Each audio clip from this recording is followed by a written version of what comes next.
And we explained the reasoning, at least some of it, behind the changing of Dale Brown Court to add another LSU legend, Sue Gunter. For more perspective on that reason why, here's our very own Pat Timlin.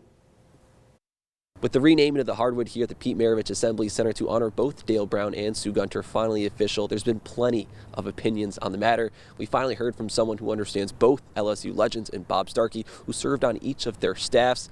Here's what he had to say. And, I've heard a couple people say, I don't think Sue would. Well, let me explain this to you. Let me be very clear about this. I knew Sue before I knew Dale. Sue came to West Virginia and recruited one of my AAU players. And I was so impressed by her that when my kid came down for an official visit, I bought an airline ticket because I wanted to come down and see what it was all about. And from that became a friendship. Back in those days, when I came to work for Dale, all our offices were on the same floor right there in front of the Pete Maravich Assembly Center. And there wasn't a day that I didn't stop by and talk to her. And we became friends. And then I was blessed to get an opportunity to work for her.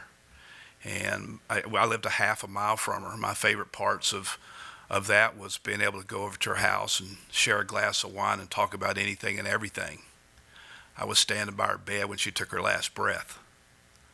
So I'm going to tell you what I think Sue Gunter would think. I think she'd be a little embarrassed at what a big deal this ended up being. I think she'd be a little upset that the process was circumvented and it wasn't done fairly. But I think she'd be incredibly proud and honored to have her name there, not just because it's her name, because it represents players and coaches and the growth of women's basketball at a place where it never been done before.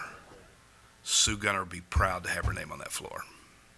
After Starkey's lengthy comment, there were no further questions from the media. Pat Timlin reporting on LSU basketball for Your Go Nation.